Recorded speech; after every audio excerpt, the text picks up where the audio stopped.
నా భర్త సన్నిధానం వెళ్ళి లీలావతి దేవి వచ్చి జరిగింది. అగ్గి మహారాజ్ ఓకే అమ్మాకి మహారాజ్ నా భార్య అయిన లీలావతి వచ్చిందా? తొందరగా లోపలికి ప్రవేశం. అది అమ్మా లోపలికే నాటరా. సరే వస్తున్నాడు పద. స్వామి ప్రాణపతి ఏమి చెవి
అంతఃపురంలో ఉన్న ఆడదానను ఈ నిండు సుమస్థలికి రమ్మనుట కారణమయ్యేదో అట్టి సవిస్తారమేంటో నాతో విన్నవించాలి. సుమంగళి భవ చల్లగా వర్ధిల్లు దేవి. స్వామి ఇక నా పైన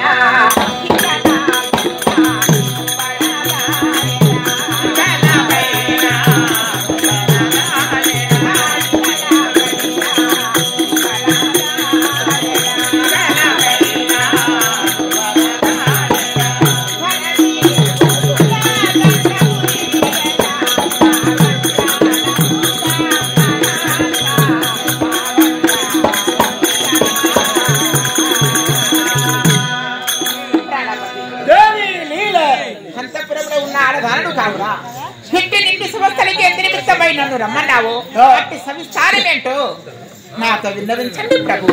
దేవి రాజభవనములో నా దాసి చెరువులతోని వింజామరలను ఊపించుకునే సత్సుగుణ సౌభాగ్యవతివి, సంపన్నురాలవు, పరమ పతివ్రత శిరోమణివి కావున నిన్ను ఈ రోజు ఈ సభ మందిరమునకు రాణించిన పని స్పష్టముగా చెప్పమంటావా? విన్నవించండి చూడు లీల, ఆ కన్నవాడైన శ్రీహరి నా సహోదరుడు హిరణ్యాక్షుణ్ణి సంవరించి ఉన్నవాడు. అవును, కావున వాడితోని ఎదుర్కొని పోరాడవలైనన్నా సృష్టి వర ప్రదాత అయిన బ్రహ్మదేవుడు, ఆ బ్రహ్మదేవుని వద్దకు వెళ్ళి ఏ మహేంద్ర నగరము వదిలిపెట్టి తపస్సు తపస్సులో ఉన్న బ్రహ్మను మెప్పించి ఎవరి చేతిలో సావకుండగా వరము గైకుని వస్తాను. కావున అందు గురించి స్వామి పోయిరమ్మని సెలవులు సంగిన వెళ్ళి వస్తాను. ఏమిటయ్యా ప్రభు అంటే మనకైన శత్రువు అజాత శత్రువు ఒక్కడే శ్రీ మహావిష్ణువు.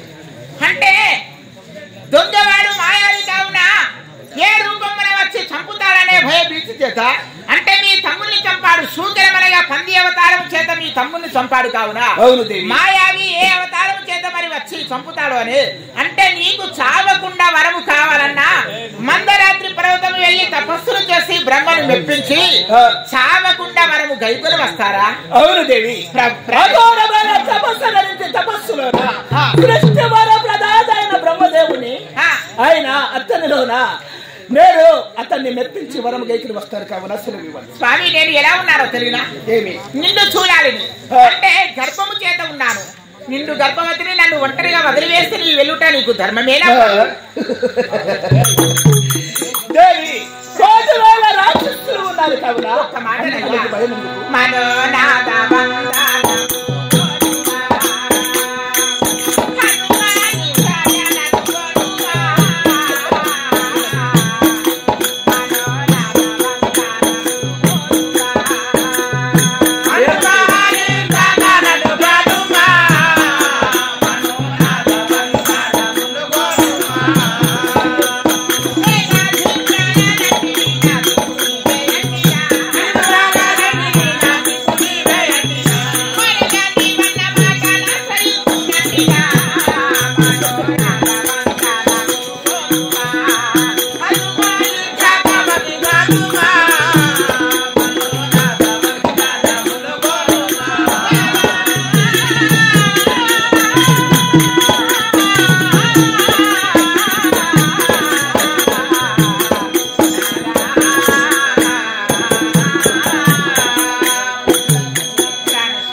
భాగ్యమని నమ్ముకున్న పరమ సాధ్విని సతీసుకున్న సౌభాగ్యవతిని లీలావతిని ఒంటరిగా వదిలివేసి వెళ్ళుట నీకు భావ్యమైన స్వామి. లేదయ్యా వద్దు, నేను సెలవు అసలే ఇవ్వను. నీవు అంతఃపురంలో ఉండండి. దేవి, కోటమైన రాక్షసులు మహద్రాపురి చుట్టూ ఆయన కాపలగా ఉంటారు. నీకేను భయము దేవి? నా పేరు చెప్పిన మన కోటలో నా పోతు స్త్రీయ కూడా చొరబడదే. అవును, అందులో భయం ఎందుకు? సరే, ప్రతి మాట జవదాటకూడదే. ప్రతి సూశానం స్వతి స్వచ్ఛతి అతి అన్నారు. ప్రతి మాట విని సతి ఏ పని చేసిన అందులో ఏ దోషం లేదట. సరే, నీ మాట మీదుగా నేను ఇంటర్ జవదాటలేదు. నీవు వెళ్ళి మందరాత్రి పర్వతం వెళ్ళి తపస్సును చేసి బ్రహ్మను మెప్పించి చావకుండా వరకు గైకొని వస్తాను కదా. అవును దేవి. సరే, నీ మాట నేను కాదనలేనయ్యా. వెళ్ళి రండి ప్రభు. మంత్రి, అమ్మ ఆ మందిర హారతి తీసుకుంటాం. అవ్వా 4-5 ఉన్నాయి అవ్వా మంగళాడుతుంది.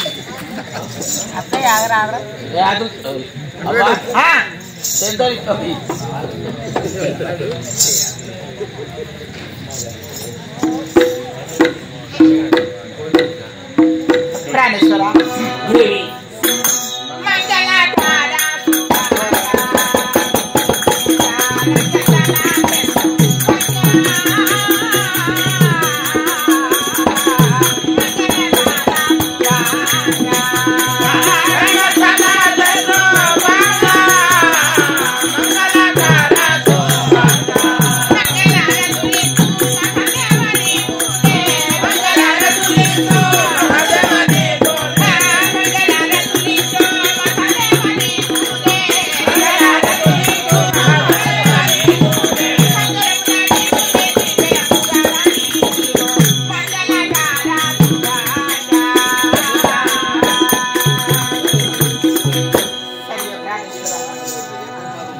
ఇష్టకార్య ఫలసిద్ధిరస్తుంది. మంత్రి, ఓ హారతి నాకు తెలుసావా? సరేనే, నా భార్య లీలావతి దేవితోని సెలవు గైకొని ఉన్నాను. ఇప్పుడే ఈ మహేంద్ర నగరము వదిలి మందరాత్రి పర్వతము చేరబోయి సృష్టి వర ప్రధాత అయిన ఆ బ్రహ్మదేవుడి గురించి అఘోరమైన తపస్సు నిర్వహించగా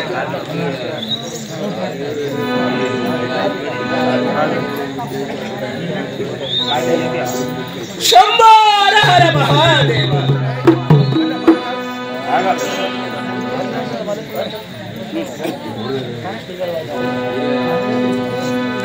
కానరారా కైలాస నివాస ఆనందరా జగదరా హర కానరారా కైలాస నివాస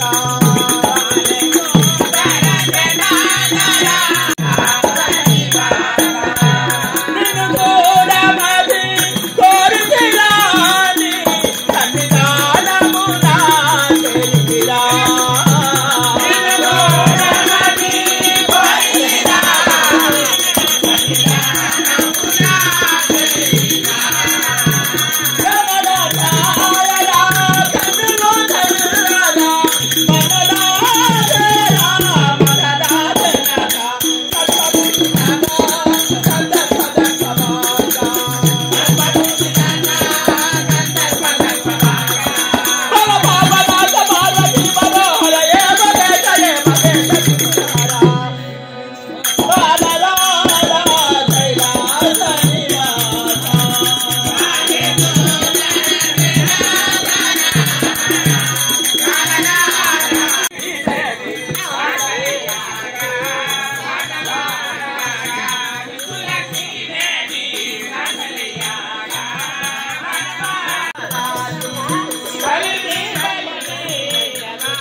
కోరి యొక్క తపస్సు బిడ్డలు కావాలంటే కోరి యొక్క భార్య ఉన్నది కదా, లీలావతి చెరపట్టుకోవాలి. అంటే లీలావతి అంటే చెరబడతావు? అవునా? ఇదే మోగతనం అమ్మతోడు. అంటే ఎందుకంటే హిరణ్య కశ్యప మహారాజు ముచ్చట తెలిసింది అనుకో, నీకు కోశ మారేస్తాడు అమ్ముతాడు, నీ తలకాయ పోతాడు అమ్ముతాడు, నీ కాయలే పోతాడు. అది కాదురా, నిన్ను గర్భవతితో ఉన్నది లీలావతి పుట్టవే శిశువు అయినా వారి యొక్క శత్రువు తెలవదు. అంటే ఇప్పుడు పుట్టవాడు కడుపులో ఉన్న శిశువు అంటే శత్రుడు అయితే కానీ ఒక కోరిక. అవునా? అంటే ఇప్పుడు లీలావతిని చేపట్టుకొని వస్తావా? ఆడలో తొలి పోవద్దు అమ్మదోడు. నువ్వు అమ్మదోడు లాస్ట్ నువ్వే నాశనం అయిపోతావు. ఆడలో తొలి పోవద్దు అమ్మదోడు. ఆడోళ్ళు అంటే దేవతలతో సమానం. అది కాదు మరి నీ మొగతనం ఉంటే ఆయన ఉన్నప్పుడు ఆయన లేని సమయం లోపల లీలావతిని చేపట్టుకొని వస్తావు. అది కాదు ఏమన్నావురా నీచని కృష్ణ పావిత్రులా ఈ ముచ్చట ఆయన చెప్తే ఊరుకుంటాడా? వాడు విన్నారా? ఆయన హిరణ్యకశ్యప మహారాజు తపస్సుకై వెళ్ళి ఉన్నాడు. వాడు ఒక్కడే చనిపోతాడు. ఆయన తపస్సు భిన్నం చేయాలని కోరిక. అవునవును అంతేనా?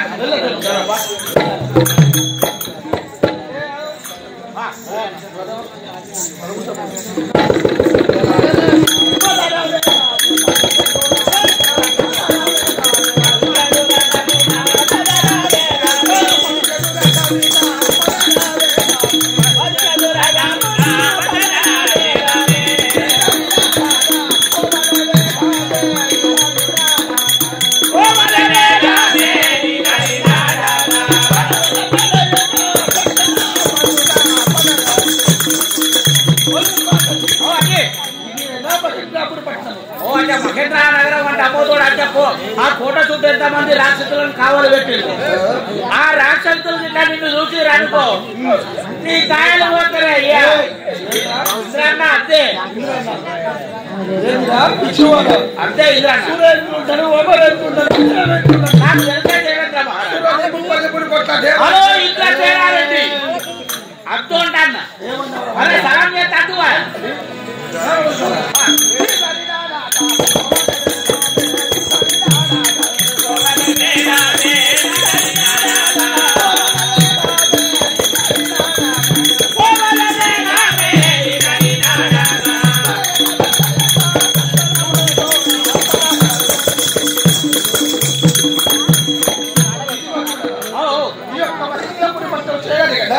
ఇప్పుడు ఇలా వెళ్ళి రా యొక్క నీళ్ళని ఏర్పాటు చేస్తారు. అయితే మారు వేష దారుణనే వెళ్ళేదారు. అంటే అక్కడ పోయి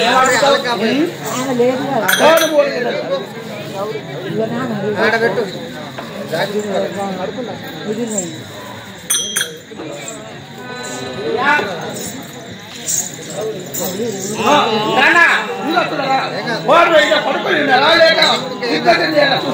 చూసేస్తారు. మరి మహేంద్ర నగరం లోపల అమ్మతోడు అట్లా 1,000 రాక్షసులు ఉన్నారు. ఇంద్రాన్న నువ్వు అద్దంటే పోతానే ఇంద్రాన్న ఓ పన్నారయ్యో ఇచ్చోండి కాదు తెలియకాల్లో ఇగో పంటనేమో పోయి అంటారు. పంట పోతేనేమో మనకు అర్థమైంది. పన్నాక పోయి అంటారా? ఇప్పుడు ఇదే టైంలో పోవాలి మనం. అదే కదా ఏ విషయం ఎత్తాను అంటే దేవేంద్ర మహారాజాన్ని ఏర్పాటు చేయకుండా పోవాలి. మొత్తం నాకైతే సిగ్గానిపిస్తాను. ఒక మొగోడు వైపు పుట్టి అమ్మతోడు అట్లా గుడ్డు మీద మీసో మూతి మీద ముల్లాగా మూతి మీద పోతాను కదా. నేనైతే లోపల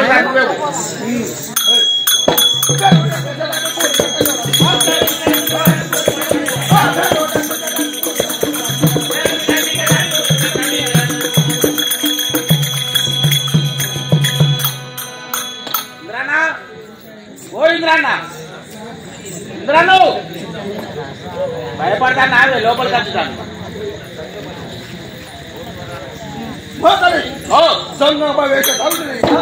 ఇప్పుడే నీళ్ళ వెళ్ళేదా ఒక తలుపు కోరదని. ఇది జంగం వేషం లెక్క లేదు, ఇది పీరి వేషం ఉన్నట్టున్నది.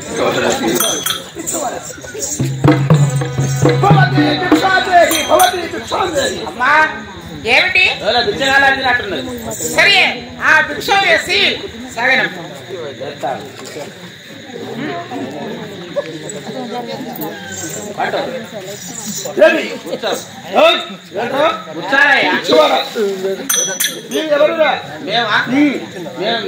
మేము అయ్యలము నీళ్ళ చేద్దా మాకు భిక్షం వద్దు తిరిగి వెళ్ళిపో అంటే మాకు మీకు పట్టదా? పట్టదు. పట్టదురా అరికీసు పట్టదా? పట్టదు. కొంచెమన్నా పట్టదా? మాకు అసలే వద్దురా నీ చేత పట్టు బిచ్చ పట్టు చెప్పానా? అవ్వా పెరికిని పట్టుకొస్తావు వద్దు అమ్మా ఏమిటి మా చేత విషయం మాట్లాడే నువ్వేనా నువ్వు సరే నేనే వెళ్తాను నువ్వు కడుపుతాను నువ్వు లేవతావు ఏమైంది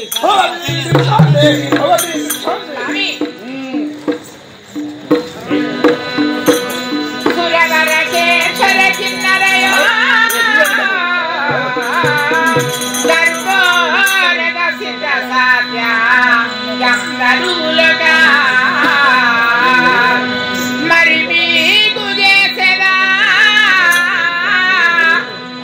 మరి మీకు చేసేదా మరి సాంగములో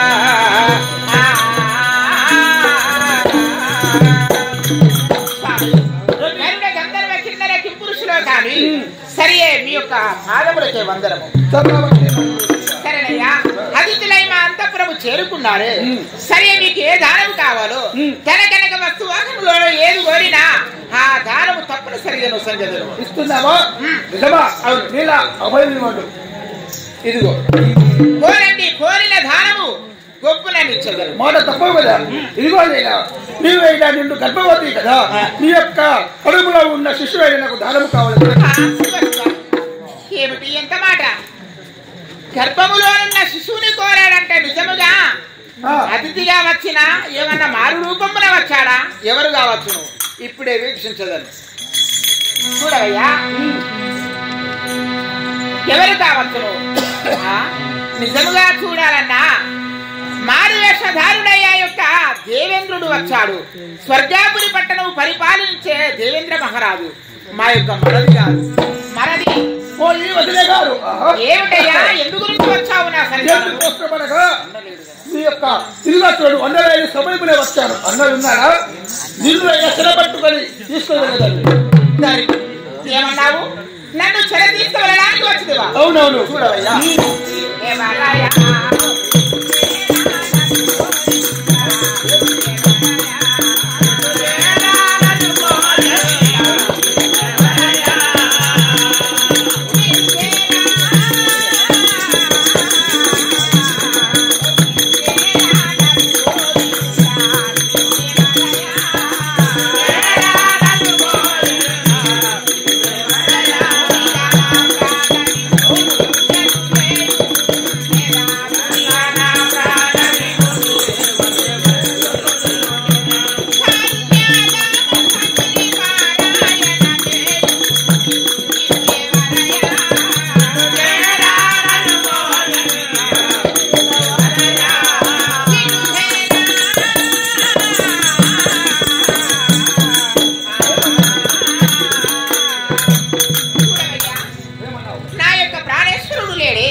కావున నేను ఎలా ఉన్నానో తెలియదా గర్భవతి చేత ఉన్నాను. అవును కడుపుతో ఉన్న ఆడదాని సరిదానం వచ్చి చెర తీసుకువెళ్ళాలి లీలావతి అందంగా ఉన్నావంటే ఇదేంటయ్యా నేను నీకేమవుతాను?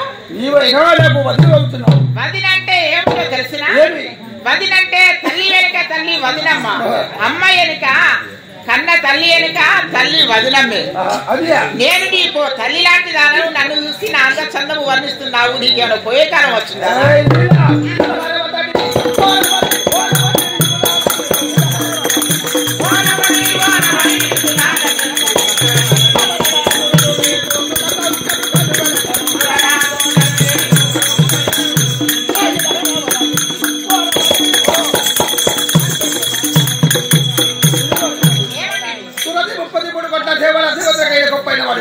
సూర్యేంద్రుడు అమరేంద్రుడు దేవేంద్రుడు ఇప్పుడైనా అందము బాగా ఉన్నావు కాబట్టి అయినా చెరపట్టుకుని యొక్క స్వర్గలోకము గైకొని వెళ్ళగలరు. నీకెక్కడ పోయే కాలం వదిలంటే తల్లితో సమానమని నెచ్చకుండా పర ద్రవ్యము మట్టి పిల్ల రీతిగా చూడాలి. పర స్త్రీ కన్న తల్లి రీతిగా లేకున్నా చిన్న వయసులో ఉన్న ఒక చెల్లె రీతిగా మరి ఇంకా చిన్న వయసులో ఉన్న ఓ బిడ్డ సమానముగా నీకన్నా పెద్ద వయసులో ఉన్న తల్లి సమానము చూసిన వాడే బ్రహ్మజ్ఞాని అట. కావున నిన్ను చూడగా ఎలా ఉన్నావు? మల్లెపు తెలుపు నీ యొక్క వస్త్రములో గులాబీ ఎరుపు నీ యొక్క శరీరము. నిన్ను పోల్చి చూడాలన్నా నిజముగా మల్లె పువ్వు ఎంత తెల్లగా ఉంటాదో నీ వస్త్రములు అంత తెల్లగా ఉన్నాయి. నీ శరీరం గులాబీ పువ్వు ఎంత ఎర్రగా ఉంటుందో అంత ఎర్రగా ఉంది. నిన్ను పోల్చి చూడాలన్నా మల్లె పువ్వు తెలుపు, గులాబీ ఎరుపు, నీ యొక్క బలుపు దున్నపోతు. మాకేం పర్వాలేదు, ఇంద్రాన్న భయపడాలి. ఏది కావాలి?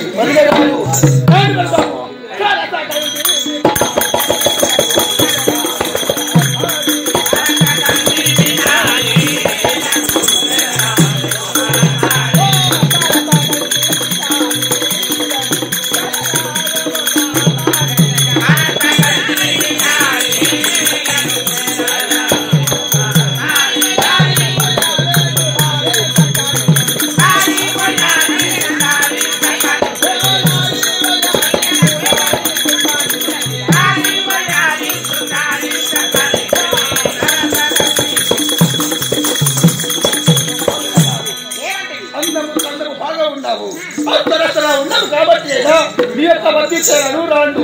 అరే కాంతను చూసి అంత చందముగా ఉన్నావు, సుందరి అని నా పొందుతురమంటే. సరే, నా భర్త లేని సమయం చూసి నన్ను చూసి నా అంద చందము వర్ణిస్తున్నావు. మరి నీవు లేని సమయం నీ భార్య వద్దకు వేరే వాడు వెళ్ళి ప్రేమకు రమ్మంటే నువ్వేం చేస్తావు? మాకేం పర్వాలేదు, మాకేం పర్వాలేదు. 10 మంది చిక్కుకపోయినా